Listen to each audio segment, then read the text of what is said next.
సరిగ్గా 4 రోజుల క్రితం నాగారంకి చెందిన సందీప్ అనే వ్యక్తి మిస్సింగ్ అయ్యాడని తన భార్య కుటుంబ సభ్యులు పోలీసులకు ఫిర్యాదు చేశారు.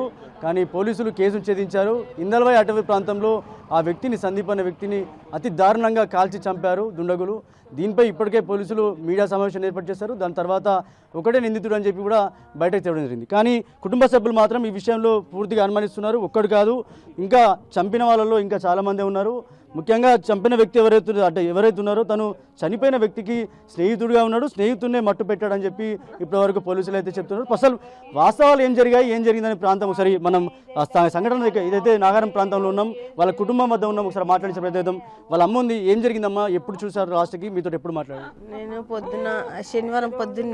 శనివారం పొద్దున నేను డ్యూటీకి పోయినాం కదా అమ్మ, నేను దించేసి వస్తా అని అన్నాడు. నేను పోయినా నాన్న నువ్వు అని చెప్పిన, అంతే. అదే మాట లాస్ట్, అంతే. ఎట్లా అంటే చూసిరా మీరు మీ కొడుకు శవాన్ని చూసిరా, ఎట్లుంది, ఏం కథ, ఏం చెప్పారు?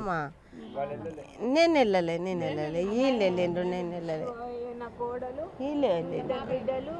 ఇది చాలా కాలంగా కూడా ఇష్టపడి ప్రేమించి పెళ్లి చేసుకున్నారు. 8 సంవత్సరాలు ప్రేమించిన తర్వాత పెళ్లి చేసుకొని కనీసం సంవత్సరం కూడా అవుతలేదు, అప్పటికే తన భర్త చనిపోయాడు. లత ఉంది వాళ్ళ భార్య. మాట్లాడించడం ఏం జరిగిందమ్మా, అసలు నిజంగా ఏమని అనుమానిస్తున్నారు, అసలు ఇప్పటివరకు ఎలాంటి విషయాలు తెలిసాయి సార్? మాకైతే ఒక్కడు చంపిండు అన్నదానికి అది సెట్ కాదేమో అన్నట్టు అనిపిస్తుంది. చంపిన వ్యక్తి ఫోను ఆటో తీసుకెళ్ళి అదే ఆటోలో నడిపించుకుంటా పోలీసు వాళ్ళకి ఆయనకు దొరికిపోతా. ఒక హత్య అంటే అది మామూలు విషయమా సార్? ఆయనకు ఆ భయం కూడా ఉంటుంది కదా. ఆల్రెడీ ఆయన నిందితుడే కాబట్టి ఎవరన్నా చేపిచ్చి ఆయన నువ్వు ఎట్లాగో ఇదే పని చేస్తావు కదా అని ఎవరన్నా చేపిచ్చిర్రేమో అన్న అనుమానం అయితే మాకు అనిపిస్తుంది సార్. అంటే పాత నేరస్తుడేనా ఆయన? పాత నేరస్తుడేనంట సార్. ఆ సతీష్ అని ఆయన చాలా ఆయన పైన దొంగతనం కేసులు, మర్డర్ కేసులు ఉండి బెయిల్ మీద బయట తిరుగుతున్నారంట సార్. ఆయన మీ భర్తకి ఎట్లా స్నేహితుడైనా? మా భర్తకి ఎట్లా స్నేహితుడు అన్న మాట మాకు తెలీదు సార్. మాకు తర్వాత ఆయన ఫ్రెండ్ అనే విషయం మాకు ఇప్పుడు మొన్న తెలిసింది. కానీ అంతకుముందు అసలు ఆయన ఎవరో అట్లాంటి పేరు గల స్నేహితుడు ఉన్న విషయమే మాకు తెలీదు సార్. నాకు ఇంట్లోకి వెళ్ళేటప్పుడు నన్ను లేపి, మమ్మీ నేను ఆటో నడిపించుకొని నిన్ను కాలేజ్కి దించేయడానికి వస్తానని చెప్పేసి వెళ్ళిండు సార్.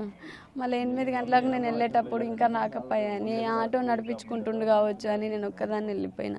సాయంత్రం నేను వచ్చేసరికి 5 గంటలకు ఫోన్ చేసి తీసుకొస్తారా దావడానికి వస్తాడేమో అని నేను ఫోన్ చేస్తే 3 సార్లు రింగ్ అయిన తర్వాత స్విచ్ ఆఫ్ అయిపోయింది సార్. స్విచ్ ఆఫ్ అయిపోయినప్పటి నుంచి కొంచెం భయంగానే ఉండి నేను వాళ్ళ ఫ్రెండ్స్కి, నాకు తెలిసిన వాళ్ళందరికీ ఫోన్ చేసి కొంచెం ఆడబడ్డాడేమో, ఏడన్నా ఉన్నాడేమో అని అందరికీ ఫోన్లు చేసుకుంటూ అడిగితే అక్కడ లేడు ఇక్కడ లేడని కొంతమంది వెతికారు. అప్పుడప్పుడు 12 గంటల రాత్రి కూడా వస్తాడు కదా అని మేము రాత్రి 1-2 గంటల దాకా ఎదురు చూసుకుంటానే ఉన్నాం. మబ్బులు 5 గంటలకు లేచి నేను మొత్తం కాలి నడకతో అంతా వెతుక్కుంటా వచ్చిన సార్. ఎక్కడ కనిపించకపోయేసరికి పోలీస్ కంప్లైంట్ ఇచ్చినాం సార్ మేము. పోలీస్ కంప్లైంట్ ఇచ్చిన నెక్స్ట్ డేనే సార్ ఎస్ఐ సార్ మాకు ఒక ఫోటో పంపించారు. ఆ ఫోటోలో మా ఆయనకున్న పిలిపిర్ల సాయంతో, ఆ కాళ్ళ సాయంతో మేము మా ఆయన అని నేను గుర్తించిన సార్. స్పాట్కి వెళ్ళిన కాల్ చేసిందంట సారు, ఒక్కరితో సాధ్యమయ్యే పని కాదు సారు. అది రోడ్డుకే ఉన్నది సార్, ఒక్కడే చేస్తే కొంచెమన్నా గుసలాట అవుతుంది కదా సారు. కొంచెమన్నా ఒకళ్ళు కొట్టుకోవడం అన్నా రోడ్డుకే కనిపిస్తుంది కదా సారు. ఒక్కడే అయితే మా ఆయన 10 మంది నాపేటంత మనిషి ఉన్నాడు సారు. ఒక్కళ్ళతో ఎట్లా అవుతుందని మేము అనుకుంటున్నాం సార్. మేము చాలా ప్రేమగా ఉంటుండే సారు. నన్ను చాలా ప్రేమగా చూసుకుంటుండే. నేను తినకపోతుండే. ఏ రాత్రి వచ్చినా నన్ను తినిపించే ఆయన తింటుండే సారు. నన్ను చాలా మంచిగా చూసుకుంటుండే సారు. నాకు ఒక్కరోజు ఒక బాధ పెట్టలేడు సారు. నా బర్త్డే ఎంత గ్రాండ్గా సర్ప్రైజ్ చేసుకుంటూ చేసిండు సార్. చాలా ప్రేమగా నా బతుకు ఏమైపోవాలా సారు?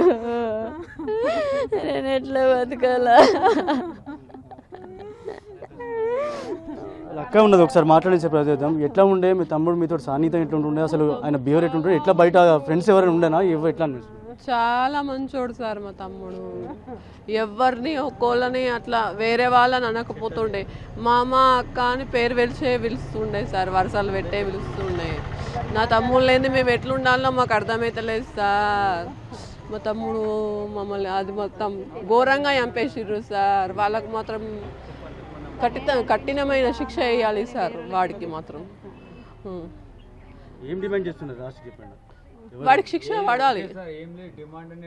డిమాండ్ కాదు, వాడికి శిక్ష పడాలి.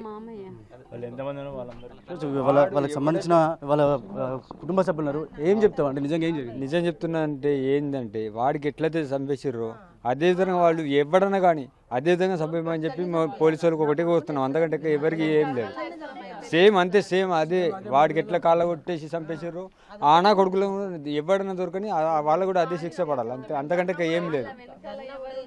రేపటి నుంచి అక్కడ ధర్నా చేస్తాం సార్ పోలీస్ స్టేషన్. రైట్, ఇది మొత్తంగా ఏదైతే ఎవరైతే చనిపోయిన వ్యక్తి ఎవరైతున్నారో వాళ్ళ కుటుంబ సభ్యులు ఒకటే డిమాండ్ చేస్తున్నారు. ఎవరైతే సందీప్ ఎవరైతే చనిపోయాడో వాళ్ళ కుటుంబ సభ్యులు భార్య కూడా ఒకటే డిమాండ్ చేస్తుంది. చాలా అన్యోన్యంగా ప్రేమతోటి ఉన్నాం, చాలా సంవత్సరాలు ప్రేమించుకున్నాం, ప్రేమ పెళ్లి చేసుకున్నాం. చాలా కాలంగా ఇలా తనకు సంబంధించిన ఎవరు కూడా శత్రువులు ఉండరు. కానీ ఏం జరిగిందో దాని వెనుక ఏం జరిగిందో పూర్తి విచారణ జరగాలి. ఎవరైతే వ్యక్తి ఉన్నాడో తన ఒక్కరే చంపలేదు, సందీప్ అనే సతీష్ అనే ఒక్క వ్యక్తి చంపలేదు. ఇంకా చాలామంది కూడా ఈ ఏదైతే హత్య చేసిన కేసులో ఇంకా చాలామంది ఉన్నారు. వాళ్ళందరిపై కూడా కఠిన చర్యలు తీసుకోవాలి. దీనిపై న్యాయ పోరాటం కూడా చేస్తామని కుటుంబ సభ్యులు డిమాండ్ చేస్తున్నారు. ఇది ఇక్కడ తాజా కెమెరా పర్సన్ సందీప్తో రాజేష్, బిగ్ టీవీ, నిజామాబాద్.